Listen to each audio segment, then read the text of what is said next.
தொண்ட நாடு. தொண்டை நன்னாடு சான்றோர் உடைத்து, ஔவையார் வாக்கு. வேடம் உடைத்து மலை நாடு. மலை நாட்டில யானை அதிகம். மேதக்க சோழ வளநாடு சோறு உடைத்து, சோழ நாட்டில சோறு அதிகம். சோற்றால் மடையடைக்கும் சோநாடும் பாங்க. எங்க இதையா பாடி இருப்பா ஔவையா? ஒரு ஊர்ல சோறு ரொம்ப கிடைக்குதுன்னா அது என்ன அவ்வளவு புகழா? இல்ல, சோறுன்னா வேற அர்த்தம் உண்டு. சோறுன்னா மோட்சம்னு அர்த்தம்.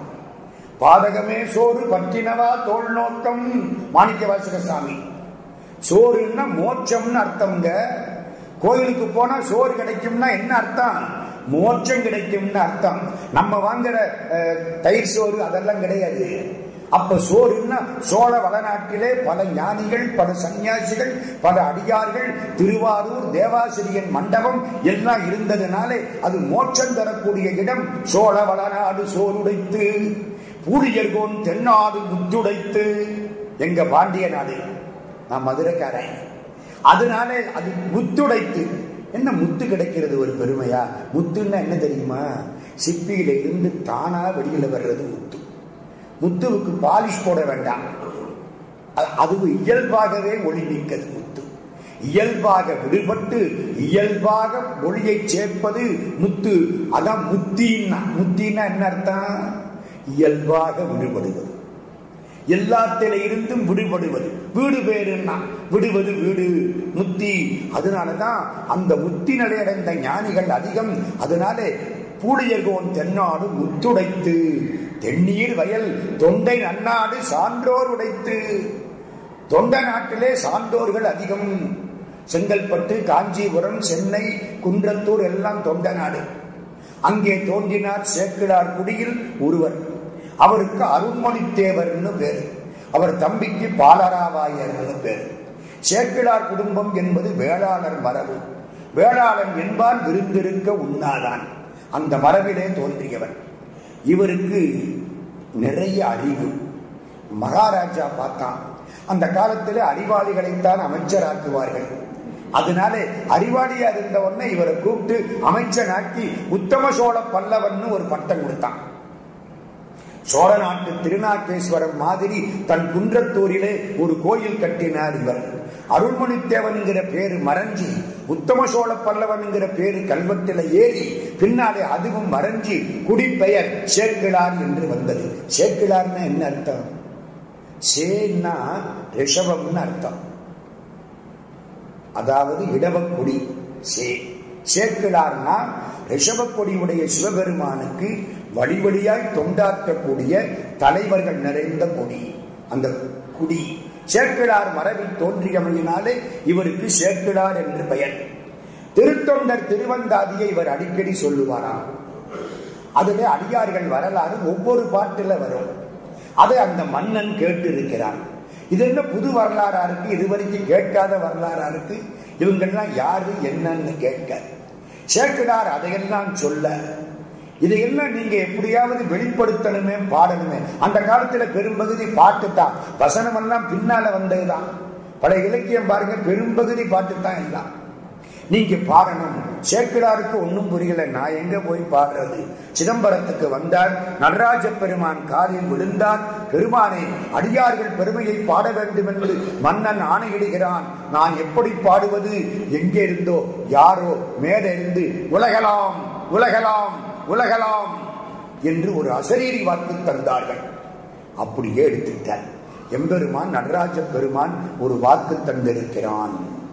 அதை எடுத்துக்கிட்டார். முதல்ல உலகலாம் உணர்ந்து ஓதற்கு அறியவன், நிலவுலாவிய நீர்மலிவேலியன், அலகில் சோதியன், அம்பலத்தாடுவான், மலர் சிலம்படி வாழ்த்தி வணங்குவான். முதல் பாட்டு என்ன சொல்றார்? உலகலாம் உணர்ந்து ஓதற்கு அறியவன். உலகெல்லாம் சொல்றதா, உலகலாம் சொல்றதா? உலகெல்லாம் தானே சொல்லணும். ஏன் உலகலாம்? ஆண்டவன் அடியெடுத்து கொடுத்தது உலகலாம். ஒரு கட்சி, இன்னொரு கட்சி. இந்த உயிர்கள் ஆணவ மனத்தினாலே கட்டுப்பட்டு கிடக்கின்றன. இந்த நான் என்கிற திமிரு ஆண்டவனை விட்டு நம்மளை ரொம்ப தூரம் தள்ளிக்கிட்டே போயிடுச்சா இல்லையா? நான் தான் பெரியவன்னா கடவுள் நம்மளை விட்டு விலகி போயிடுவார். உங்களுக்கு ஒரு பெரிய ரகசியம் சொல்றேன். ஆண்டவன் கிட்ட போய் எனக்காக நான் வேண்டினால் கடவுள் என்னை விட்டு விலகி போவார். அடுத்தவர்கள் நன்றாயிருக்க வேண்டும் என்று வேண்டினால் கடவுள் என் மடியில வந்து உட்கார்ந்துருவார். இந்த ஞானிகள் எல்லா உயிரும் இன்புற்று வாழ்க என்று வாழ்ந்தவர்கள், யாம் பெற்ற இன்பம் பெருகை பையகம் என்று வாழ்ந்தவர்கள். அடுத்தவனுக்காக பிரார்த்தனை செய்யும் பொழுது கடவுள் உனக்கு பக்கத்தில் வருகிறார். உனக்கு வேண்டும் என்று கேட்கும் பொழுது கடவுள் உன்னை விட்டு விலகி போகிறார். உலகெல்லாம் ஏன் சொன்னா தெரியுமா? ஆணவ மனத்தால் கட்டுப்பட்டு கிடக்கக்கூடிய உயிர்களின் குறையை உணர்த்த இடைக்குறையாக்கி உலகெல்லாம் என்பதை உலகெல்லாம் பாடினாராம். அது ஒரு பக்கம் இருக்கட்டும். உணர்ந்து ஓதற்கு அறியவன் எங்க? ஓதி உணர்வதா உணர்ந்து ஓதுவதா? படிச்சதுக்கு அப்புறம் உணர்வா இல்ல உணர்ந்ததுக்கு அப்புறம் படிப்பா? உணர்ந்ததுக்கு அப்புறம் படிச்சா கண்ணீர் வரும், அதுக்கு முன்னால படிச்சா அறிவு வரும். ஓதுவது காதலாகி கசிந்து கண்ணீர் மல்கி ஓதுவார். அந்த கசிந்து கண்ணீர் மல்கி பாருங்க, அதுதான் உணர்ந்து. முதல்ல ஆண்டவனை உணர்ந்து கொள், மனசுக்குள்ள இருக்கிறான் என்பதை உணர்ந்து கொள். அப்புறம் அவன் பெருமையை பேசி உனக்கு மிகச் சிறப்பாய் இருக்கும். உலகெல்லாம் உணர்ந்து ஓதற்கு அருமையானவன். நிலவு உலாவிய, நிலவுன்னா சந்திரன், நிலவு உலாவிய நீர்மலி வேடியல், தலையிலே சந்திரனையும் பிறையை தண்ணீரையும் கொண்டவன் கங்கை. நிலவுலாவிய நீர்மலி வேடியல், அழகில் சோதியன், ஜோதி வடிவமானவன், அம்பலத்திலே ஆடக்கூடிய பெருமான். மலர் சிலம்பு அடி, சிலம்பணிந்த திருக்கடல், மலர் போன்ற திருக்கடல், அதை வாழ்த்தி வணங்குவான். இதாங்க பாட்டு. இதுக்கு எவ்வளவு விளக்கம் தெரியுமா? இந்த பாருங்க, ஓதியின்னார்ல, ஓதுவது வாய்க்கு இன்பம். இந்த ஜோதி நிலவு தலையில இருக்குன்னார்ல, அது நிலவை பார்த்தா கண்ணுக்கு இன்பம். மலர், மலர் சிலம்படி, மலர்ல மனம் வீசு, மூக்குக்கு இன்பம். சிலம்பணிந்த திருத்தாள்னர், சிலம்பு கலகல கலன்னா காதுக்கு இன்பம். வாழ்த்தி வணங்குவாம், கீழே விழுந்து வணங்கினா உடம்புக்கு இன்பம். ஐம்புல இன்பமும் நடராஜ பெருமானிடத்திலே இருக்கிறது. பாட்டு அப்படி வருதுங்க. 4 நாள். இன்னொன்னு தெரியுமா? இதுல உள்ள எழுத்து எண்ணி பார்த்தா, கூட்டி சேர்த்து எழுதி எண்ணி பார்த்தா 63 எழுத்து, பிரிச்சு எண்ணி பார்த்தா 72 எழுத்து. போய் பாருங்க. உலகெல்லாம் உணர்ந்தோதற்கரியவன், நிலவுலாவிய நீர்மலி வேணியன், அழகில் சோதியன், அம்பலத்தாடுவான், மலர் சிலம்படி வாழ்த்தி வணங்குவான். இப்படி சேர்த்து படிச்சீங்கன்னா எழுத்தை எண்ணி பார்க்கணும். 63 எழுத்து. உலகெல்லாம் உணர்ந்து ஓதற்கு அரியவன், நிலவு உலாவிய நீர்மலி வேணியன், அழகில் சோதியன், அம்பலத்து ஆடுவான், மலர் சிலம்படி வாழ்த்தி வணங்குவான்.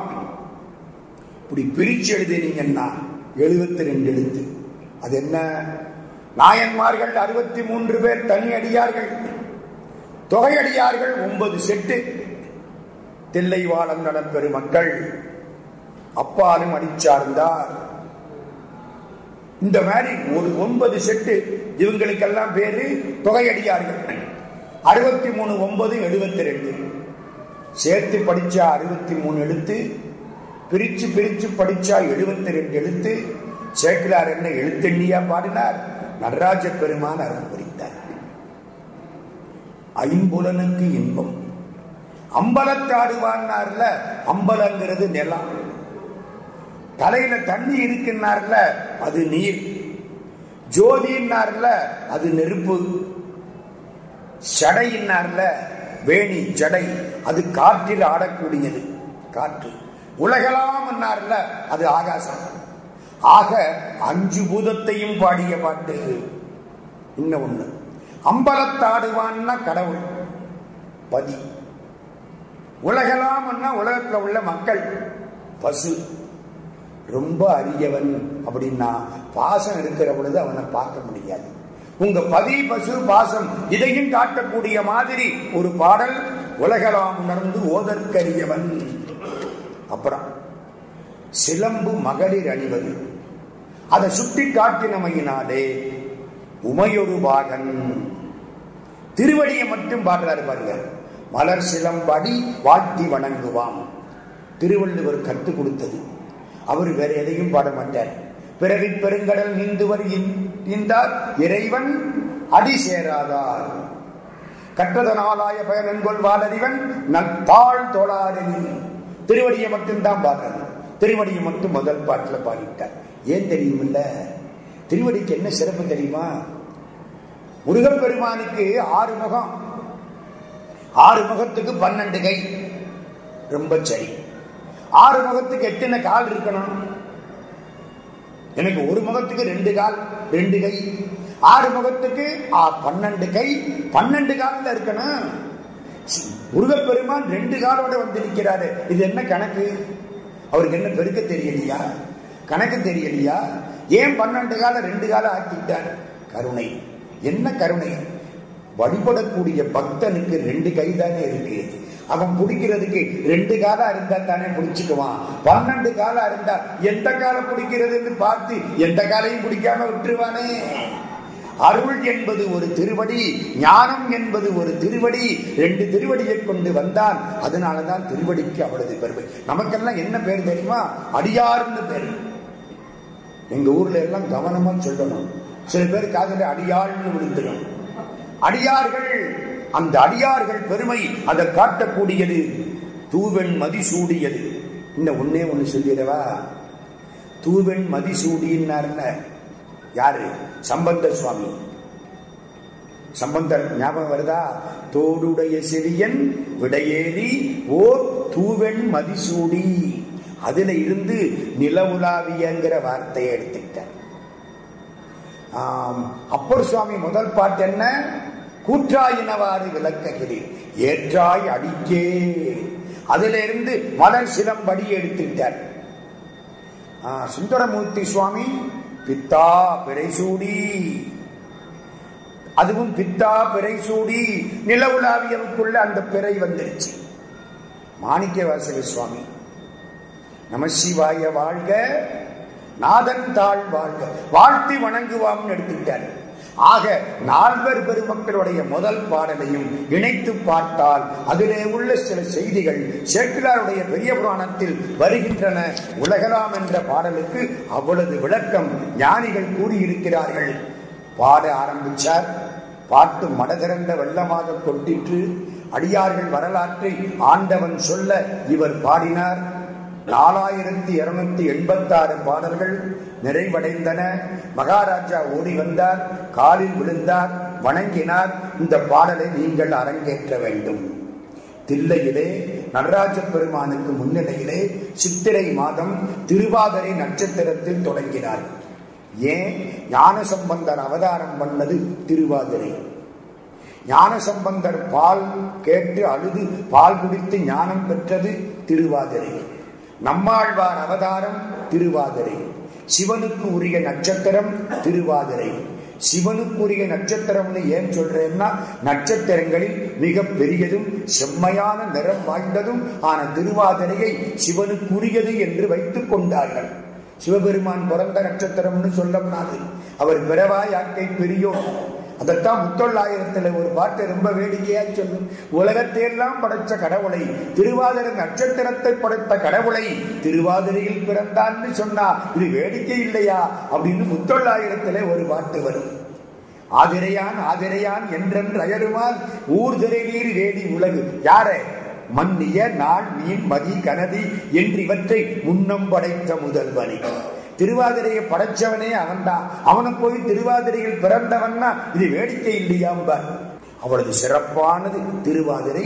திருவாதிரையில் தொடங்கினார். அடுத்த வருஷம் திருவாதிரையில முடிச்சார்.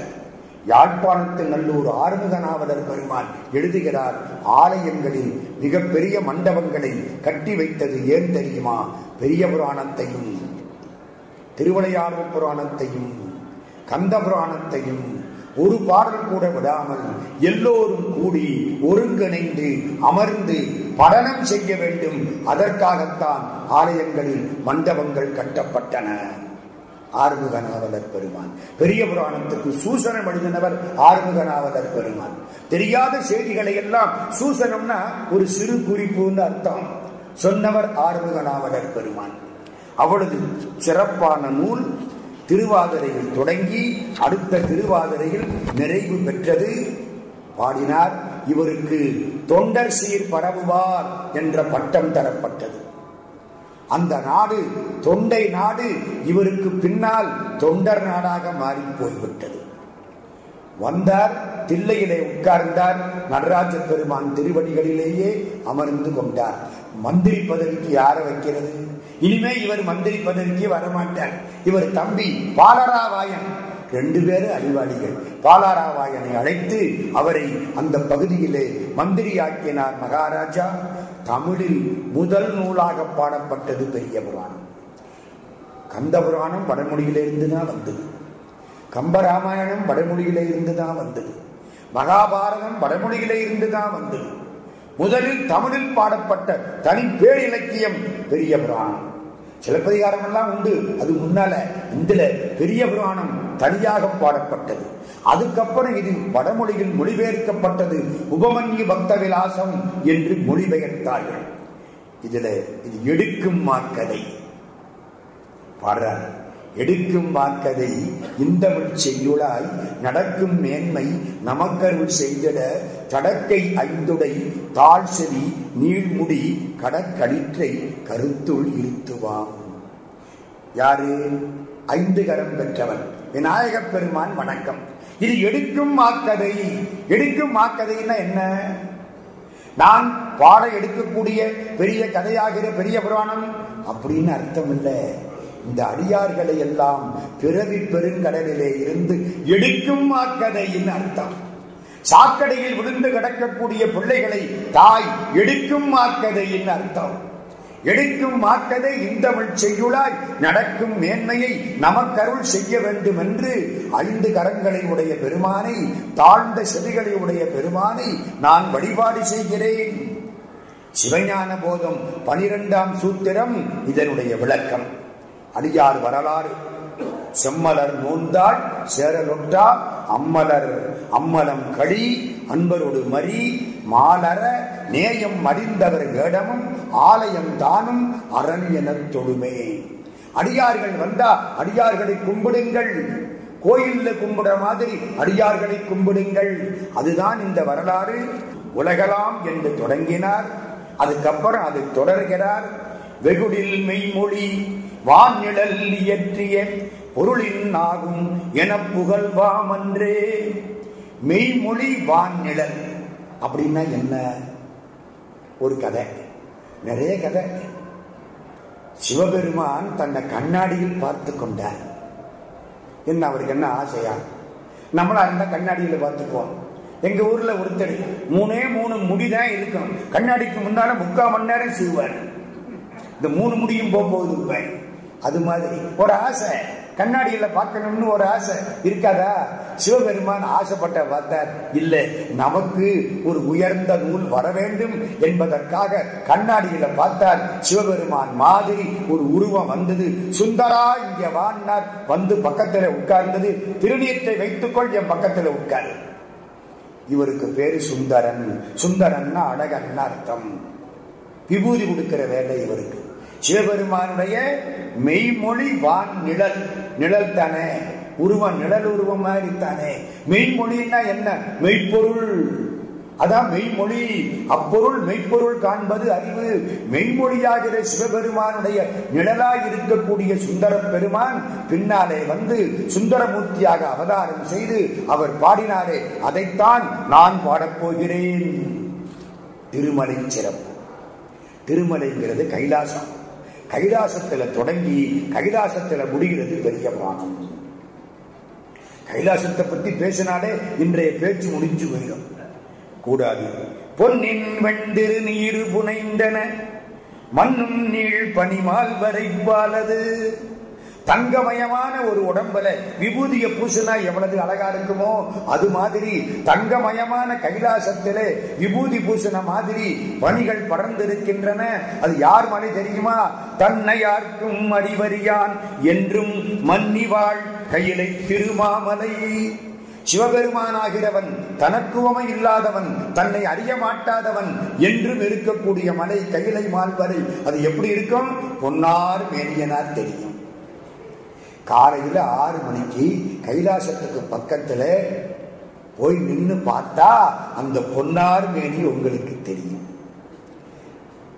காட்மண்டுல இருந்து ஒரு 250-300 கிலோமீட்டர் தாண்டி போய் முதல் நாள் பயணம், அதுக்கு நியாலம், அதுக்கப்புறம் கொஞ்சம் தூரம் போனா அதுக்கப்புறம் கொஞ்சம் ஒரு 500 கிலோமீட்டர் பயணம் எல்லாம் முடிஞ்சு டார்ஜனுக்கு போயிட்டா கைலாசம் எதிர்த்தாப்புல தெரியும். டார்ஜன் காட்மண்டுல இருந்து கிட்டத்தட்ட 1000 சொச்சம் கிலோமீட்டர் நேர கைலாசம் தெரியும். பக்கத்துல போகலாமா, தொட்டு பார்க்கலாமா, ஆசையாத்தான் இருந்துச்சு. போகலாம், போனா என்ன ஆகும், மூச்சு போயிடும்.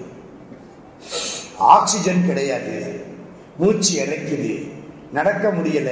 எங்க நடக்கிறது? அதுக்கு மேல கைலாசத்தை பார்த்துட்டு வரலாம், தூரத்துல தெரியுது. நடக்க ஆரம்பிச்சோம், சுத்து வர்றோம், நடக்கிறோம். முதல் நாள் 18 கிலோமீட்டர் போனோம். திரபுக்குன்னு ஒரு இடம், அங்க உட்கார வச்சாங்க. திரபுக்குல இருந்து பார்த்தா ரொம்ப பக்கத்துல கைலாசம் தெரியுது. ஒரு பாறை, இதுல உட்கார்ந்துதான் ராமணேஸ்வரன் கைலாசத்தை தூக்கினான் என்கிறாங்க.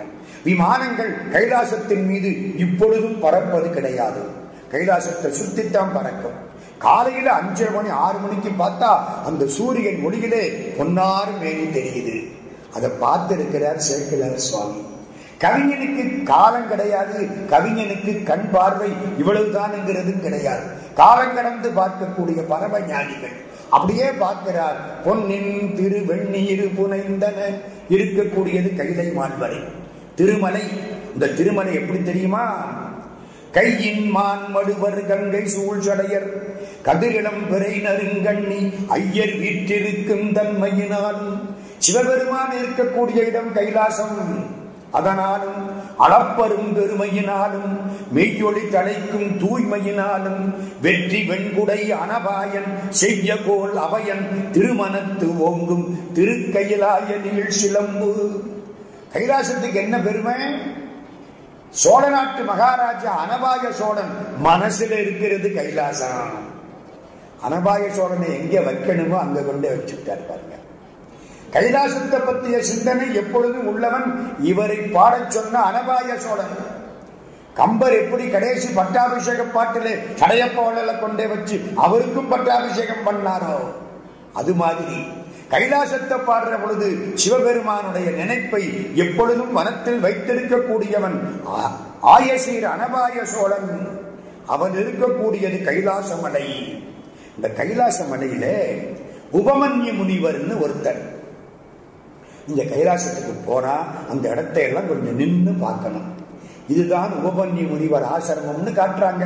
மலையோட மலையா இருக்கு, நமக்கு கிட்ட போவதுக்கு பயமா இருக்கு. என்ன, ஒரு ஆறு ஓடுது, இந்த ஆத்தை எங்க தாண்டது? ஆறு தாண்டி மலை அப்பால் இருக்கிறது. இங்க இருந்து ஒரு கும்பிடு போட்டுட்டு வந்துடுறான். உபமன்ய முனிவர் இருந்த இடம் கைலாசத்துல, அர்ஜுனன் தவம் பண்ண இடம் கைலாசத்துல. உபமன்ய முனிவர் யாரு தெரியுமா? குழந்தையா இருந்த பொழுது குழந்தை பால் வேண்டி அழுதுதான். அவங்க அப்பா சிவபெருமானே பால் வேண்டும் நாரான். இந்த சிவபெருமானுக்கு கொஞ்சமா கொடுக்க தெரியாது. நெல்லு வேணும்னு கேட்டா நெல்லு மலையை தூக்கி கொடுப்பாரு. தங்கம் வேணும்னு கேட்டா 12,000 பொற்காசு தூக்கி கொடுப்பாரு. மனுஷன் தான் 7 கேட்டா 2 கொடுப்பான். சிவபெருமான் 2 கேட்டா 20,000 கொடுப்பாரு. கேட்காட்டி அவரையே கொடுப்பாரு. அதான் அவருக்கு பெருமை. வேண்டத்தக்கது அறிவோய் நீ, வேண்ட முழுதும் தருவோய் நீ, வேண்டும் அயன்மார்க்கு அறியோய் நீ, வேண்டி என்னை பணி கொண்டாய், வேண்டி நீ யாது அருள் செய்தாய், யானும் அதுவே வேண்டி நல்லான். நீ என்ன கொடுக்க நினைக்கிறியோ அதைத்தான் நானும் கேட்கிறேன். நான் கேட்காம கொடு, எனக்கு என்ன தேவைன்னு உனக்கு தெரியும். அப்படிப்பட்ட இடம். உபமன்ய முனிவருக்காக பெருமான் என்ன கொடுத்தார் தெரியுமா? பால் கேட்ட உடனே பார்க்கடலையே வரவழைச்சு கொடுத்தாராம்.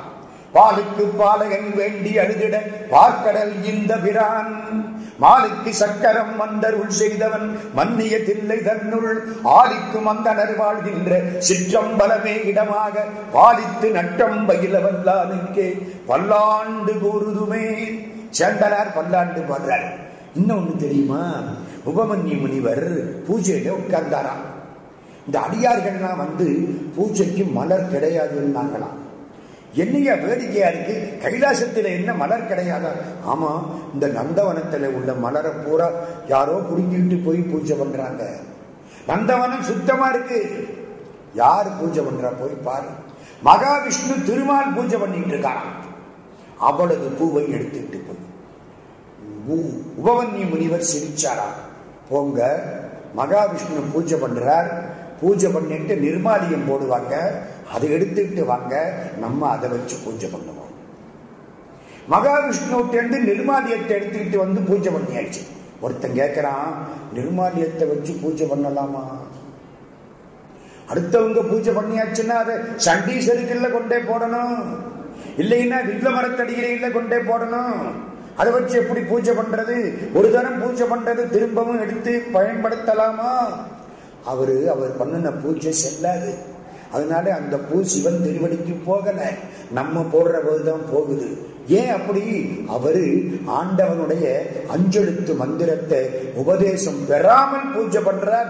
அந்த பூஜை ஆண்டவன் திருவடிக்கு சேராது. புரியுறாப்படி சொல்லவா? பாஸ்போர்ட் இல்லாம மலேசியாவுக்கு சிங்கப்பூருக்கு வர முடியாது. பாஸ்போர்ட்டை வீட்டுல வச்சுட்டு வந்துட்டேன் அப்படின்னா விடுவாங்களா? பாஸ்போர்ட் எப்படி ஊருக்கு வர்றதுக்கு தேவையோ அது மாதிரி சிவபெருமான் திருவடியை அடைவதற்கு அஞ்செழுத்து மந்திர உபதேசம் தேவை. அதனாலே அவர் தீட்சை பெறாமல் உபதேசம் வாங்காமல் பூஜை பண்றார். அதை எடுத்துட்டு வா. கிருஷ்ண பரமாத்மாவுக்கு சரி தெரிஞ்சு வந்துட்டார்.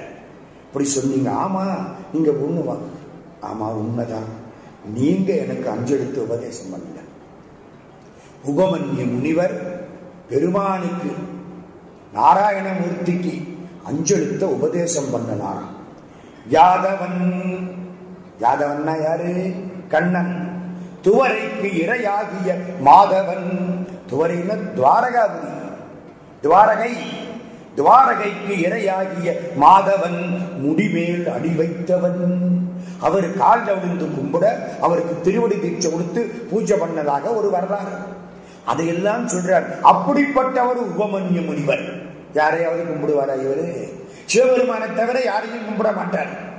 அப்படி மேல பார்த்தா ஒரு ஜோதி மாதிரி தெரிஞ்சது. தலைக்கு மேல கையை தூக்கி கும்பிட்டார்.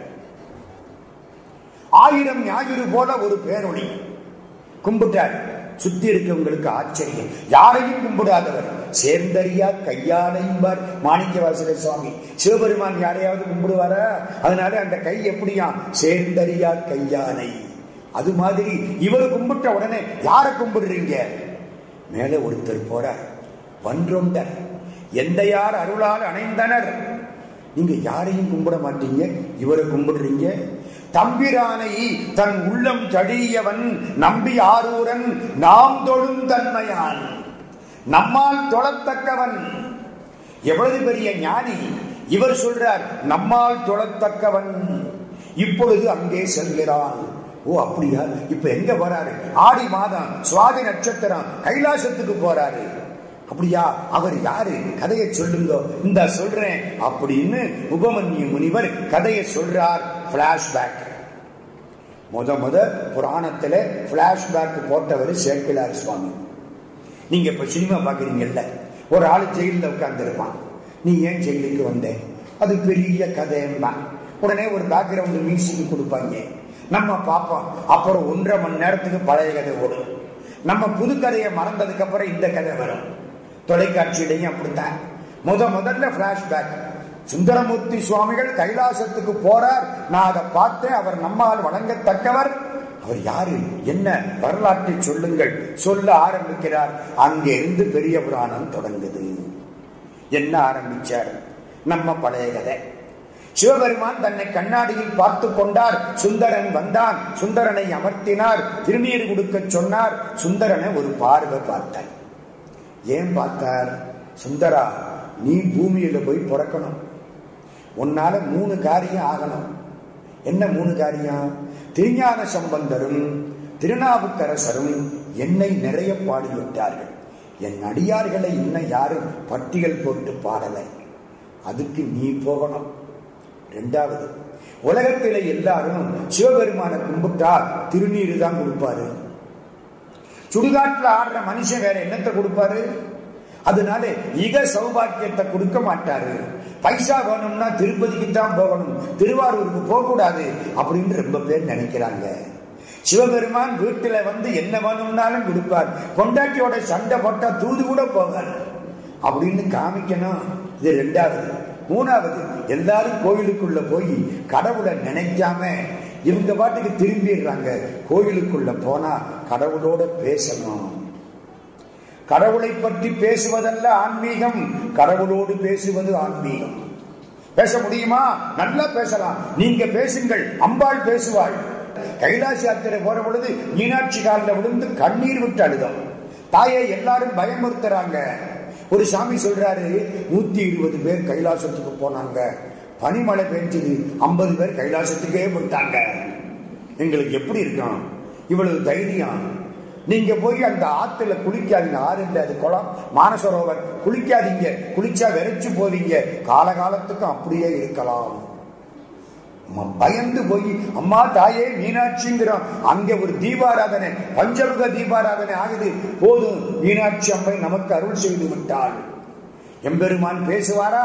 நல்லா பேசுவார். அவரோடு பேசுங்கள். கோயிலுக்கு சென்றால் நல்ல பாடல்களை படியுங்கள்.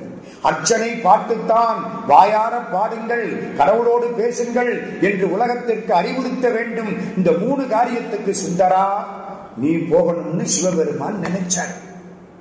உலகத்துல பறக்கிறதா இருந்தா ஆசைப்பட்டாதான் இங்க பறக்கலாம். ஆசையை விட்டாச்சுன்னா இந்த ஊர்ல இடம் கிடையாது. நல்லா கேளுங்க, நம்ம எல்லாம் ஆசையினாலதான் ஒத்திக்கிட்டு இருக்கிறோம். பார்த்தார், அவர் எந்திரிச்சு பூ எடுக்கிறதுக்காக போனார். இத்தனை நாளா போய் பூ எடுத்தார்ல, மனசு சுத்தமா இருந்தது. சிவபெருமான் ஒரு பார்வையை பார்த்து திருக்கடைக்கண் சாத்தினார். பூ எடுக்க போனவர் அப்படி நிமிர்ந்து பார்த்தார். அம்பாள் பராசக்தியினுடைய தோழியர் கமலினி அணிந்திதை, ரொம்ப பேரழகு, படிச்சுன்னு எடுத்தது. திரும்பினார், பொண்ணு 2 ரொம்ப அழகா இருக்கே. ஒரு நிமிஷம் மனசு சஞ்சலப்பட்டது. காமனை எரிச்ச இடம் கைலாசம், அங்கே எந்த சிந்தனையும் வராது. டோல்மா பாஸ் 22,000 அடி உயரம். அங்க நின்னுட்டீங்கன்னா மனசு செத்து போயிடும். நான் யாரு, என்ன படிச்சவன், பணக்கார, எனக்கு இன்ன வயசு ஒண்ணும் தெரியாது. ஏகபோகமாய் நீயும் நானுமாய் சிவபெருமானோட நல்லா உட்கார்ந்து இருக்கலாம். அந்த ஷெர்பா விட மாட்டான். ஐயா இனிமே மழை வந்துடும், நிக்காதீங்கன்னு இறக்கி விட்டுருவார். டோல்மா பாஸ் கைலாசத்திலே நாம் செல்லக்கூடிய மிக உயர்ந்த ஒரு பகுதி. கைலாசத்துக்கு முன்னால மனசு போயிடும். அந்த ஊர்ல போய் அந்த ஊர்ல அந்த மலையில இருந்து பெண்கள் மேல் ஆசைப்பட்டார், மாதர் மேல் மனம் போக்கினார். ஏன்? சிவபெருமான் காரணம். திரும்பி வந்துட்டார். சிவபெருமான் கேட்டார், ஏன்பா ஆசைப்பட்டியா? இவர் தான் ஆசைப்பட வச்சவர், மறந்துடாதீங்க. ஆசைப்பட்டியா? ஆமா ஆசைப்பட்டேன். என்ன மறைக்க முடியுமா? தாய் அறியாத சூழ் கிடையாது, கடவுளுக்கு தெரியாத நினைப்பு கிடையாது, மறைக்க முடியாது. ஆசைப்பட்டேன். ஆசைப்பட்டில்ல, போ, பூமியில போய் பிறந்து 2 பேரையும் கல்யாணம் பண்ணிட்டு வா. என்ன தண்டனையா? உங்களை விட்டுட்டு எப்படி போவேன்? இல்ல, நீ ஆசைப்பட்ட, அதனால அங்கே போகணும், போயிட்டு வா. ஆதிமூர்த்தி அவந்திரம் நோக்கியே மாதர் மேல் மனம் வைத்தனை, தென்புவி மீது தோன்றி. எங்கே? தென்புவி, தென்னாட்டுக்கு போ. தென்புவி மீது தோன்றி அம்மெல்லியலாருடன் காதல் இன்பம் கலந்து அணைவாய். கலந்து அணைவாய்னா என்ன அர்த்தம்? அவர்களோடு கலந்து அவர்களை அணைத்துக்கொள் அப்படின்னு அர்த்தம் பண்ணக்கூடாது. கலந்துனால அதானே அர்த்தம். அப்புறம் என்ன? அவர்களோடு கலந்து அங்கேயே இருந்திராம திரும்பி நம்பால் வந்து அணைவாய். காதல் இன்பம் கலந்து அணைவாய். இதெல்லாம் சிவகவிமணி சி.கே. சுப்பிரமணிய முதலியார் ஐயா போட்ட பிச்சை. அவர் எடுத்த படிச்சுட்டீங்கன்னா தான் சேக்கிழார் மனசு எப்படின்னு நமக்கு தெரியும். கைகள் அஞ்சலி கூப்பி கலங்கினார், செய்ய சேவடி நீங்கும் சிறுமையேன், மையல் மானுடனாய் மயங்கும் வழி ஐயனே தடுத்து ஆண்டருள் செய். நான் உன்னை விட்டுட்டு போறேன் ஐயா, ஏதாச்சும் எனக்கு மனசுல தகராறு வந்துட்டா என்ன, இந்த சட்டை எடுத்தா எப்படிப்பட்டவனும் தப்பு பண்ணிடுவான். எந்த சட்டை? மனுஷ சட்டை. அப்ப தப்பு பண்ணிட்டா நீ தடுத்தாற் கொள்ள வேண்டும். தடுத்தாற் கொள்ளுகிறோம் போ. அந்த சுந்தரன் இப்பொழுது திரும்பி போகிறான். அவனுடைய அவதார நோக்கம் நிறைவேறிற்று. இப்பொழுது சுந்தரன் திரும்பி போகிறான். அதனாலேதான் நான் கையெடுத்து கும்பிட்டேன். ஏன் தெரியுமா? தென் திசைக்கு வர சொன்னார். மாதவன் செய்த தென் திசை வாழ்த்திட தீதிலா திருத்தொண்ட தொகை தர போதுவார். தென் திசைக்கு என்ன புண்ணியம் சொல்றார் உபமன்யு முனிவர். எங்க அப்பா வியாக்கிரபாதர். வியாக்கிரபாதர் தெரியுமா? புலிக்கால் முனிவர். புலிக்கால் கேட்டாராம். ஏன்? காலையில மார்கழி மாசம் பனி படர்ந்த இடம், அங்கே மேலே ஏறி நான் எப்படியாவது அந்த மலர்களுக்கு துன்பமில்லாமல் பறிக்க வேண்டும். சில பேர் மலர் பறிக்கிற போது பார்த்தா வெடிக்க கூடவே கூடாது. லேசா வச்சு, ஆமா அந்த மலர் எவ்வளவு புண்ணியம் பண்ணியிருக்கு, மெதுவா அப்படி எடுக்கணும். இந்த புலிக்காலும் புலி கையும் கிடைச்சா மெதுவா எடுக்கலாம், மரத்துல ஏறலாம். அப்படி கேட்டு வாங்கினவர் வியாக்கிரபாதர். இவங்க அப்பா. அவர் வழிபடக்கூடிய திருச்சிற்றம்பலம் அங்கேதான் இருக்கிறது. பற்றுக்கோடாயுள்ள புலியூர், அரியானை, அந்தடதம், சிந்தையானை, அந்த திருப்பாப்புலியூர் அதுக்கு பக்கத்திலே இருக்கிறது. பூமியின் இதய கமலம் போன்ற திருவாரூர் அங்கே இருக்கிறது. அதுக்கப்புறம் சக்தி தலம் காஞ்சிபுரம் அங்கே இருக்கிறது. நந்தி தவம் செய்த திருவையாறு அங்கே இருக்கிறது. ஈசர் தோணிபுரம் அங்கே இருக்கிறது. ஒரு பட்டியல் எல்லாம் போட்டார். போட்டுட்டு திருத்தொண்ட தொகையை பாடுவதற்காக இவர் புறப்பட்டு வருகிறார் அப்படின்னு அந்த கைலாச மலை சிறப்பு ஆற்று. அடுத்து திருநாட்டு சிறப்பு. திருநாடுனா எது? சோழ நாடு. சோழ நாடுதான் திருநாடு. அந்த திருநாட்டுக்கு என்ன சிறப்பு? அகத்திய பெருமான் கொடுத்த காவிரி 2 கைகளாலும் தழுவி அடியார்களுக்கு அமுதூட்டக்கூடியது சோழ நாடு.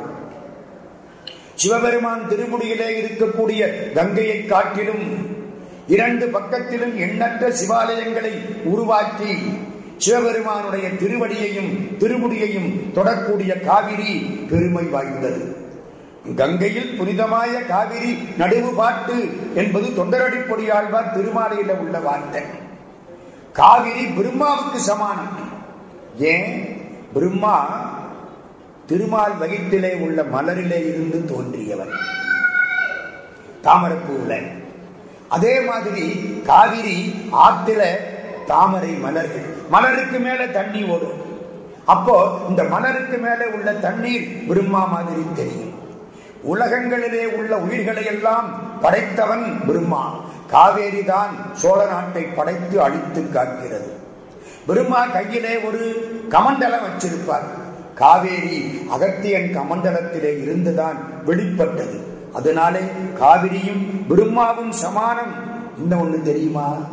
எண்ணற்ற ஆலயங்களை அடியார்கள் சென்று தரிசிப்பது போல காவேரி ஆறு 2 பக்கங்களிலும் எண்ணற்ற ஆலயங்களை தரிசித்துக் கொண்டே போகிறது. அன்னமாடும் மகந்துரை பொய்கையில் துண்ணி மேதி படிய துதைந்தலும் கன்னி வாழை கமுகின் மேல் பாய்வன மண்ணு வான்மிசை வானவில் போகுமாள். எப்படி வாழை மீன் ஒண்ணு, வளமான இடத்துல வாழை மீன் இருக்கும். அந்த வாழை மீன் பாயும் தாவும். இந்த வாழை மீன் நல்லா சாப்பிட்டுருச்சு. கம்பன் பாடுவான்ல, ஆளையா உனக்கு அமைந்தன மாறுத மறைந்த பூளையாகின கண்டனை இன்று போய் போர்க்கு நாளை வா என நல்கினன் நாகிடன் கமுகின் வாழை தாவுரு கோசல நாருடைய வள்ளல். கமுக மரத்துல போய் வாழை மீன் தாவுமா, அவ்வளவு சாப்பாடு, அவ்வளவு வேகம் அதுக்கு. அது மாதிரி இந்த வாழை மீன் பாயிறது எப்படி இருக்கா? ஒரு வானவில் போட்டாப்பல் இருக்கான். அப்படிப்பட்ட நாடு சோழ நாடு. அந்த சோழ நாட்டிலே ஒரு ஊர் திருவாரூர். ஏன் திருவாரூரை பாடுறாரு?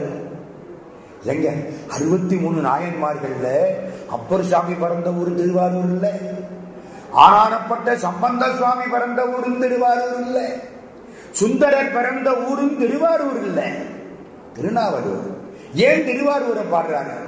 அடியார்கள் கூட்டம் நிறைந்திருக்கக்கூடிய ஊர் திருவாரூர். தேவாசிரியன் மண்டபம் இது மாதிரி ஒரு மண்டபம். எல்லா அடியார்களும் வந்து வழிபாடு செய்து இருக்கக்கூடிய ஊர் தேவாசிரியன் மண்டபத்தை உடைய ஊர் திருவாரூர். திருவாரூரை பாட ஆரம்பிக்கிறார். திருவாரூர்ல ஒரு பக்கம் வேத ஓசை, ஒரு பக்கம் வீணையின் ஓசை, ஒரு பக்கம் வானவர்கள் தோத்திரம் பண்ணக்கூடிய ஓசை, ஒரு பக்கம் பெண்கள் நடந்து செல்லக்கூடிய மணி முழ ஓசை, ஒரு பக்கம் காதுக்கினிய கீத ஓசை. திருவாரூர்ல அப்படி கேட்குமா? நான் இப்ப போய் பார்த்தேன், ஒரு ஓசையும் எனக்கு கேட்கல. என் காதுல தப்போன்னு நினைக்கிறேன். அப்படிப்பட்ட ஊர் திருவாரூர். அதனாலதான் திருவாரூர் பிறந்தார்கள் எல்லாருக்கும் அடியேன்னார். இன்னொன்னு தெரியுமா? கிளி தேவாரம் பாடுமா, நாகனவாய் பறவை கேட்டுக்கிட்டே இருக்குமா. கிளிக்கு யாரு தேவாரம் சொல்லி கொடுத்தா? தெள்ளும் ஓசை திருப்பதிகங்கள் பைங்கிள்ளை பாடுவ கேட்பன பூவைகள். கிளிக்கு யாரு தேவாரம் சொல்லி கொடுத்தார்? ஒருத்தரும் சொல்லி கொடுக்கல. கிளி இருக்கிற வீட்டுல உள்ள பெரியவர் தேவாரத்தை வாயார 4 முறை படிச்சார். சொன்னதை சொல்லு கிளிப்பிள்ளை அப்படி எடுத்து சொல்லுது. மீனாட்சி கையில கிளி இருக்கும். ஏன்? அடியார்களாகிய நீங்கள் உங்கள் துன்பங்களை சொன்னால் கிளி அதை கேட்டுக்கிட்டு நம்ம வந்ததுக்கு அப்புறம் மீனாட்சிட்ட 2வது முறையா நம்ம குறைகளை எடுத்து சொல்லுமா. அதுக்காகத்தான் அவ கையில ஒரு கிளியா. சிம்மாவை கிளியை கொண்டு உட்கார வச்சான். அருணகிரிநாத சுவாமி கிளியாக மாறி முருகப்பெருமான் தோல்ல உட்கார்ந்தார். ஏன்? அடியார்கள் துன்பத்தை நம்ம சொன்னதுக்கு அப்புறம் எடுத்து முருகன் காதுல சொல்லணும்னா காதுக்கு பக்கத்துல உள்ள இடம் தோல். அதனால தோல்ல போய் கிளியா உட்கார்ந்தாராம். கிளிக்கு அவனது பெருமைங்க. சுக பிரம்ம ரிஷி கிளி தலையோட தானே வந்தாரு. சிறையாரும் மனக்கிளியே தானே. அது அப்படிப்பட்ட ஊர். நிலமகளுக்கு திலகம் திருவாரூர். அந்த திருவாரூருக்கு நிறைய சிறப்பு. அந்த திருவாரூரிலே ஒரு மன்னன். திருவாரூருக்கு பூ அம்பலம்னு பேரு, சிதம்பரத்துக்கு பொன்னம்பலம்னு பேரு. திருவாரூர் மண்ணோடு சேர்ந்த திருத்தலம். இது ஆகாச திருத்தலம். திருவாரூர் பெருமான் புற்றிடம் கொண்டார். மண்ணுக்கு அடையாளம் திருவாரூர், ஆகாசத்துக்கு அடையாளம் சிதம்பரம். மண்ணிலிருந்து வானம், வானத்திலிருந்து மண், வானாகி மண்ணாகி. ரெண்டும் சொன்னா மற்ற 3 இடையில வந்ததா அர்த்தம். அப்படிப்பட்ட ஊர். முசுந்த சக்கரவர்த்தியினுடைய புகழ் பெருகிய ஊர் திருவாரூர். மனுநீதி சோழன் அங்கே வாழ்கிறான். அது யாரு? மனுநீதி சோழன். இந்த நாட்டிலே புகழை நிலைநாட்டியவன். உலகில் எல்லா மக்களும் எப்படி வாழ வேண்டும் என்றும், உலகில் ஒரு பேரரசன் எப்படி இருக்க வேண்டும் என்றும் காட்டியவன் மனுநீதி சோழன். மனுநீதி சோழனுக்கு ஒரு மகன். அந்த பிள்ளை ஒரு நாள் தேர்ல போறான். அரசுலாம் தெருவில் போனான். மறக்கப்படாது. ராஜாக்கள் போற தெருவில் போனான். மற்ற ஆட்கள் போற தெருவில் அவன் போகல. அளவில் தேர் தானே சூழ போனான். எல்லாம் பட பரிவாரம் எல்லாம் வருது, அதோட போறான். மணி அடிச்சுக்கிட்டே போறான். அந்த தேர் மணி அடிக்கும்ல, ஹாரம் கொடுக்குறீங்கல்ல. ஓ, சிங்கப்பூர்ல ஹாரன் சத்தமே கேட்காது. எங்க ஊர்ல ஹாரன் சத்தம் தவிர வேற எதுவும் கேட்காது. நாங்க கொடுத்து வச்சது அப்படி. அப்படி மணி அடிச்சுக்கிட்டே போற தேர். அந்த தேர்ல போறான். ஒரு கன்று குட்டி ஓடி வந்தது. ஆமா, இதுவரைக்கும் ஓடி வந்தது ஒருத்தருக்கும் தெரியல. இவ்வளவு படபற்றாலும் போகுது, கண்ணுக்குட்டி ஓடி வருதுன்னு தெரியணும்ல. தெரியாம வந்துருச்சு, திடீர்னு வந்துருச்சு. அது சிவபெருமான் அனுப்பின கன்றுக்குட்டி. ஈசன் பசுவாகி யமன் ஒரு கன்றாகி வீசுபுகள் ஆரூரில் வீதி வந்தார் அம்மானை. ஈசன் பசுவா வந்தாரா, இந்த யமன் கண்ணுக்குட்டியா வந்தாரா. கண்ணுக்குட்டி ஓடி வந்தது. முன் சக்கரம் போயிடுச்சு. 2ஆம் சக்கரம், 2ஆம் சக்கரத்துக்கு முதல் சக்கரத்துக்கு குறுக்குல வந்து விழுந்து பாஞ்சு செத்து போச்சு. இவனுக்கு ஒண்ணும் புரியல. வண்டியை நிறுத்திட்டான். உலகில் இப்படி வந்து எய்த பிறந்தவா ஒருவன். ஐயோ, எங்க அப்பாவுக்கு பழி வந்துருச்சு. கன்றுக்குட்டியை கொன்றால் பாவமாச்சே. இந்த பழிக்காகவா நான் குழந்தையாக பிறந்தேன். இந்த படியை மாற்றணும், என்ன செய்யலாம்? அந்தணர்களை கூப்பிட்டு பரிகாரம் கேட்டான். அது ஒரு பக்கம் இருக்க, இந்த பசுமாடு அங்கிருந்து புறப்பட்டது. ராஜாவுடைய அரண்மனைக்கு வந்தது. அங்க ஒரு ஆராய்ச்சி மணி காலங்காலமா கட்டி கிடக்கு, தூசி அடைஞ்சு போய் கிடக்கு. ஏன்? யாரு இதுவரைக்கும் துன்பம்னு அந்த மணியை அடிச்சதே கிடையாது. ஒரு வீட்டுக்கு போய் பார்த்தேன், நிறைய புஸ்தகம் வச்சிருக்காரு, அவ்வளவு தூசியா கிடக்கு. புரியுதா? அந்த மனுஷன் படிக்கவே இல்லை, வாங்கி வச்சிருக்காரு. எங்கிட்ட கந்த புராணம் இருக்கு, பெரிய புராணம் இருக்கு, ஆழ்வார்கள் முழுக்க இருக்கு, என்னத்தையாவது படிச்சியா? அடுத்த பிறவியில தான் படிக்கணும். என்னத்துக்குங்க? அது மாதிரி மணி தூசி அடைஞ்சு கிடக்கு. ஏன் தூசி அடைஞ்சு கிடக்கு? அந்த ஊர்ல இதுவரைக்கும் நீதி மாறி எதுவும் நடக்கல. அந்த மணியை யாரும் அடிக்கல. பசுமாடு வந்தது, பொன்னணி மணியை சென்று கோட்டினால் குடைத்ததன்றே. கோடுன்னா கொம்பு, கொம்புனால அப்படி ஆட்டி அடைச்சு ராஜா காதுல விழுந்துச்சு. ஐயோ, இதுவரை கேட்காத ஒலி கேட்குதே, இது படிப்பறை முழக்கோ, என் மீது படியை சுமத்தக்கூடிய ஒரு பறையின் ஓசையோ, வளர்க்கும் பாவத்தின் ஒலியோ, நான் செய்த பாவத்தின் ஒலியோ, வேந்தன் படித்திரு மைந்தன் ஆவி கொளவரும் மரளி ஊர்தி கழுத்தணி மணியின் ஆர்ப்போ. ராஜாவுடைய பிள்ளையை கொல்றதுக்காக யமதர்ம ராஜா வருவானே, அவன் வர்ற எரும மாட்டு கழுத்துல போட்ட மணியின் ஓசையோ. அதான் சேக்கிழார், என்ன தன் கடை முன் கேளா தெளித்தெழும் ஓசை மன்னன் செவிப்புலம் புக்க போது. ராஜாவுடைய காதலே இந்த ஓசை விழுந்தது. ஆராய்ச்சி மணியை யாரோ அடிக்கிறார்கள். என்ன ஏது? மந்திரியை கூப்பிட்டா. மந்திரி யாரு தெரியுமா? முதிர்ந்த கேள்வி தொன்னெறி அமைச்சன். முதிர்ந்த கேள்வி தொன்னெறி அமைச்சன், பேராற்றல் உடையவன், முதிர்வுடையவன், தொன்னெறி அடிந்தவன், சிறப்பான மந்திரி. வந்தான். என்ன சத்தம்? கும்பிட்டான். இந்த போய் பார்த்துட்டு வர்றேன் அப்படின்னு சொல்லல. மந்திரிக்கு அழகு வரும்பொருள் உரைத்தது. ராஜாவுக்கு இந்த செய்தி தெரியறதுக்கு முன்னால மந்திரிக்கு தெரிஞ்சிருச்சு. ஒரு 4 வரி சொல்றான். என்ன சத்தம் கேட்குது? இந்த பசுமாடு வந்து அடிக்குதே, என்ன சத்தம், என்ன காரணம்? ஒரு 4 வரி. சேக்கிழாருக்கு சக்கரவர்த்தி பட்டம் கொடுக்கலாம். வளவ நின் புதல்வன் ஆங்கு ஓர் மணி நெடுந்தேர் மேல் ஏறி அளவில் தேர்த்தானை சூழ அரசுலாம் தெருவில் போங்கால் இளைய ஆண்கன்று தேர்கால் இடை புகுந்து இறந்ததாக தளர்வுறும் இத்தாய் வந்து விளைத்தது இத்தன்மை என்றான். அச்சர லட்சம் கொடுக்கலாம். வளவ, வளவன்னா என்ன அர்த்தம்? வளம் பொருந்திய சோழ நாட்டுக்கு அரசனே, உன் நாட்டுல எத்தனையோ கண்ணுக்குட்டி இருக்கு, ஒரு கண்ணுக்குட்டி போனா என்ன கெட்டா போச்சு? இந்த சொல்ற வார்த்தையை விட சொல்ற வார்த்தைக்கு தெரியுற பொருள் இருக்கு பாருங்க, மறைபொருள், அது ரொம்ப முக்கியம். நீங்க பசு மாதிரின்னா ஆமாம்பா, நீங்க மாடு மாதிரின்னா முட்டிடுவேன். யோசிச்சு பாருங்க, உள்ள அர்த்தம் வேற. பசுன்னா தன்மை வாய்ந்தது, மாடுன்னா முரட்டுத்தனம் வாய்ந்தது. வளவ சரி. நின் புதல்வன், 8 பிள்ளை இல்ல, ஒரு பிள்ளை இல்ல, உனக்கு வாச்ச ஒத்த பிள்ளை, மறந்துடாதே. அடுத்தாப்புல பட்டத்துக்கு வர வேண்டிய பிள்ளை நினைப்புல வச்சுக்கோ. ஆங்கு ஓர் மணி நெடுந்தேரில், மணி அடிச்சுக்கிட்டே போனுச்சு தேர், ஹாரம் கொடுத்துக்கிட்டே போனேன், அந்த ஆள் குறுக்கல வந்து விழுந்தா தப்பு அவ மேலதானே. மணி அடிச்சுக்கிட்டே தேர் போனது, கண்ணுக்குட்டி ஊரால வந்து விழுந்தது. தேர் மேல் ஏறி அளவில் தேர்த்தானை சூழ, அவன் ஒன்னும் தனியா போகல, நிறைய சேனைகள் சூழ அரசுலாம் தெருவில் போங்கால். ரயில்ல அடிபட்டு விழுந்தா ரயில்வே மேல தப்பு இல்லை, ரயில் போறதுக்குன்னு தண்டவாளம் போட்டு வச்சிருக்கான். அது மாதிரி ராஜாக்கள் போற தெருவில் கண்ணுக்குட்டி வந்தா அது கண்ணுக்குட்டி மேல தப்பு, ஓட்டம் பிள்ளை மேல தப்பு இல்லை. அரசுலாம் தெருவில் போங்கால் இளைய ஆண்கன்று, சின்னது விவரம் புரியல, ஓடி அன்று விழுந்துருச்சு.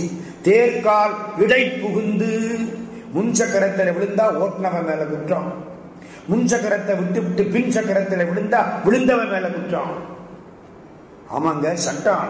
இதெல்லாம் சேக்கிழார் பேசார். இடை புகுந்து இறந்ததாக தளர்வுறும் இத்தாய், இந்த பசுமாடு வந்து விளைத்தது தன்மை. இளங்கன்று பயமறியாது வந்து விழுந்து விட்டது. அப்படியா, இந்த பசுமாட்டுக்கு துன்பம் வந்து விட்டதா? ஐயோ, ஆகுரு துயரம் எய்தினான். பிள்ளை இறந்ததுக்கு, கண்ணுக்குட்டி இறந்ததுக்கு அப்புறம் பசுமாட்டுக்கு வந்த துன்பத்தை இவனும் அடைந்தான். மந்திரிகள் அது கண்டார்கள், மன்னவனை அடி வணங்கினார்கள். நீங்கள் சிந்தை தளருவது கூடாது என்றார்கள். இப்ப என்ன செய்யலாம்? மறை அந்தணர்கள் விதித்த மாதிரி வழி நிறுத்தல் அறம். என்ன? தங்கத்தில ஒரு பசுமாட்டை கண்ணுக்குட்டியை பண்ணி கொடுக்க வேண்டியவர்களுக்கு கொடுத்து விடு. இவன் சிரிக்கிறான். இது அந்த பசுமாட்டினுடைய நோய்க்கு மருந்தாகுமா? கோகுரு நோய் மருந்தாமோ? இப்படி செய்தால் தர்மம் தான் சரியாதோ? ஒரு பாட்டு எழுதினானுங்க, அற்புதமான பாட்டு, அச்சர லட்சம், எனக்கு ரொம்ப விருப்பமான பாட்டு. மாநிலங்காவலன் ஆவான், உலகத்தை காப்பாற்றக்கூடிய மன்னன், மண்ணுயிர் காக்குங்காலை, உயிர்களை காப்பாற்றும் பொழுது தான் அதனுக்கு இடையூறு, அவர்களுக்கு துன்பம் வருமானால் துன்பம் யாரால வரும்? தன்னால், ராஜாவால வரும். தன் பரிசனத்தால், ராஜாவுடைய சேவகர்களால வரும். ஊனமிகு பகை திறத்தால், பகைவர்களால வரும். கள்வரால், திருடனால வரும். உயிர் தம்மால், சிங்கம் புலி கரடி இதால வரும். 5 விதமா பயம் வரும். தன்னால், தன் பரிசனத்தால், ஊனமிகு பகை திறத்தால், கள்வரால், உயிர் தம்மால் ஆன பயம் 5ம் தீர்த்து அறங்காப்பான் அல்லனோ.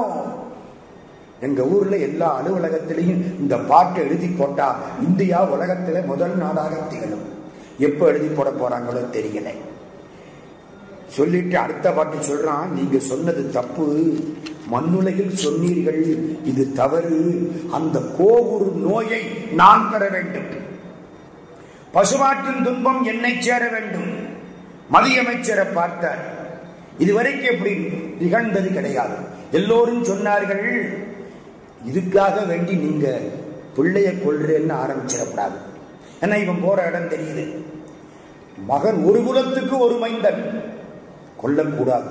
இப்படி எல்லாம் முந்தி நடந்திருக்கு, அதுக்கெல்லாம் பரிகாரம் தான் பண்ணி இருக்கிறாங்க. இவன் சிரிச்சான். என்னைக்காவது பசுமாடு வந்து கொம்பினாலே ஆராய்ச்சி மணியே இதுக்கு முன்னாலே அடித்ததா சரித்திரம் உண்டா? எவ்வுலகில் எப்பெற்றம் இப்பெற்றி தாமிடரால் வெவ்வு இத்து கதறி மணி எரிந்து விழுந்தது விளம்பியில். திருவாரூர்ல எம் பிள்ளை ஒரு கன்றுக்குட்டியை கொன்று விட்டான், அந்த பிள்ளையை நான் மன்னித்து பரிகாரம் செய்து விட்டுவிட்டு நாளைக்கு இன்னொருவன் கொலை செய்தால் அவனுக்கு நான் மரண தண்டனை விதிப்பேனே, ஆனால் என் தர்மம் சலித்து போகாதா? என் பிள்ளைக்கு என்னவோ அதானே மற்றவனுக்கும். என்ன சொல்றான்? தோற்றமுறை உயிர் ஒன்றால் ஆதலினால் துணி பொருள்தான் ஆற்றவும் மற்றவர் கொள்ளும் அதுவேயாம். மந்திரி செல்லுக, என் பிள்ளை மீது தேர் ஊறுக. மந்திரி பார்த்தான், ஒரு குலத்துக்கு ஒரு பிள்ளை, இது மேல நான் போய் தேர்வுன்னு இந்த பாவம் எனக்கு எதற்கு? உடைவாள உருகினா வெட்டிக்கிட்டா முடிஞ்சு போச்சு. இப்ப ராஜாவுக்கு 2 கஷ்டம். முதல்ல கண்ணுக்குட்டி இறந்ததுக்கு ஏதாவது செய்யணும், 2வது மந்திரி இறந்ததுக்கு ஏதாவது செய்யணும். கன்றுக்குட்டி இறந்ததுக்கு என் மகனை தேர்காலில் ஊர்வேன், மந்திரி இறந்ததுக்கு நான் என் உயிரை விட்டு விடுவேன். உயிருக்கு உயிர். ஒரு மைந்தன் தன் குலத்துக்கு உள்ளான் என்பதும் உணரான், தருமம் தன் வழி செல்கை கடன் என்று தன் மைந்தன் மருமம் தன் தேராளி உற ஊர்ந்தான். மனுவேந்தன் அருமந்த அரசாட்சி அரிதோ மற்றெளிதோதான். தன் பிள்ளை மேல தானே தேர் ஊர்ந்தான். பிள்ளை வந்து படுத்தது, தேரை விட்டுட்டான், கவலைப்படாம. அருமந்த அரசாட்சி கஷ்டமா ஈஸியா சொல்லுங்க. அரசாட்சியில இருக்கவனுக்கு தலைமுடி முள்முடி, சும்மா இல்ல, மணிக்கிரீடம் அல்ல. அருமந்த அரசாட்சி அரிதோ மற்றெளிதோதான். எல்லாரும் அழுதார்கள். தன் அழிவன் குடைவேந்தன் செயல் கண்டு தெரியாது மன்னவர் கண்மழை பொழிந்தார், வானவர் பூமழை சொரிந்தார். அண்ணலவன் கண்ணெதிரே அணிவீதி மடை விடைமேல் விண்ணவர்கள் தொழ நின்றான் வீதி விடங்க பெருமான். சிவபெருமான் வந்து முன்னால காட்சி கொடுத்துட்டார். எப்படி காட்சி கொடுத்தார்? தனியா வந்தாரா? வீட்டுக்காரம்மாவை கூட்டிக்கிட்டு வந்தாரா? ரொம்ப வேண்டிய இடத்துக்கு தான் வீட்டுக்காரம்மாவை கூட்டிக்கிட்டு போவோம். நம்ம வீட்டுக்கு லெட்டர்ல தகவல் வந்தா நம்மளும் பதில் லெட்டர்ல போட்டு விட்டுருவோம். அவரு வந்து கூப்பிட்டா நம்ம மட்டும் போயிட்டு வருவோம். அவரு வீட்டுக்காரம்மா வந்து கூப்பிட்டா நம்ம வீட்டு அம்மாவையும் கூட்டிக்கிட்டு போயிட்டு வருவோம். அவரு வீட்டுக்காரம்மா அந்த வீட்டுல உள்ள புள்ள குட்டி எல்லாரும் வந்து கூப்பிட்டா நம்மளும் நம்ம வீட்டுல உள்ள எல்லாரையும் கூட்டிக்கிட்டு வீட்டு நாயவும் கூட்டிக்கிட்டு அங்க போயிடுவோம். போமா இல்லையா? நீ எப்படி கூப்பிடுறியோ அப்படி.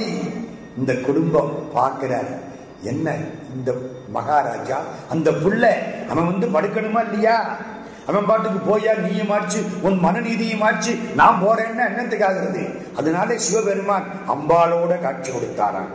சடை மருங்கில் இளம்பிரையும் தனி விடிக்கும் திருநுதலும் இடமருங்கில் உமையாடும் எம்மருங்கும் பூதகணம் உடை நெருங்கும் பெருமையும் முன் கண்டரசன் போற்றி செய்ப்ப விடை மருவும் பெருமானும் விரல் வேந்தற்கு அருள் கொடுத்தான். ஒரு பார்வை பார்த்தான். அப்படி பார்த்த உடனே இந்த கண்ணுக்குட்டி முதல்ல எந்திரிச்சு.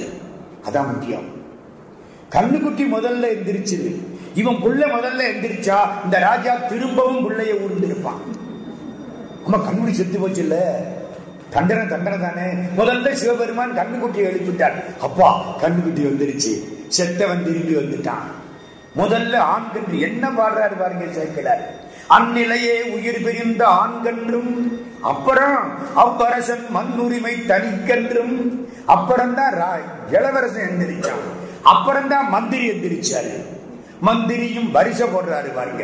மந்திரியும் உடன் எழலும் இன்ன பரிசானான் என்று அறிந்திலன் வேந்தனுக்கு மகிழ்ச்சி யாருக்கும் முன்னவனே முன்னின்றால் முடியாத பொருள் உளதோ.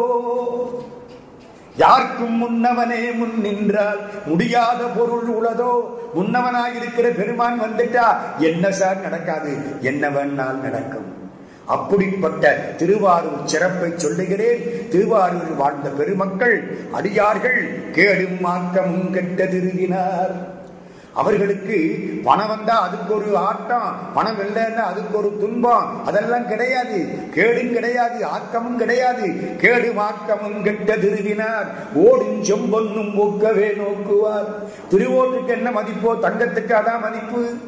உனக்கு மோட்சம் வேணுமா, திருவாரூர்ல சிவபெருமான கும்பிட வேணுமா? எனக்கு மோட்சம் வேண்டாம், திருவாரூர்ல சிவபெருமான கும்பிடுறேன். கூடும் அன்பினில் கும்பிடலே என்று வீடும் வேண்டா விரலில் விளங்கினார். ஆரம் கண்டிகை ஒரு மாலை, ஒரு ருத்ராட்சம், ஆடையின் கந்தையே பெருங்கந்த பாரம் ஈசன் பணியலது ஒன்றிலார். செயல் என்ன தெரியுமா? ஆண்டவன் திருப்பணி ஈர அன்பினர் யாதும் குறைவிலர் இவர்கள் வீரம் என்னால் விளம்பும் தகையதோ. சுந்தரமூர்த்தி சுவாமிகள் பாடிய திருத்தொண்ட தொகையை அடிப்படையாக கொண்டு அடியார்கள் பெருமையை சொல்லப் போகிறேன் என்று சேக்கிழார் பெருமான் திருமலை சிறப்பு, திருநாட்டு சிறப்பு, திருநகர சிறப்பு, அடியார் கூட்டச் சிறப்பு எல்லாவற்றையும் சொல்லி ஒரு முன்னுரை அமைக்கிறார்.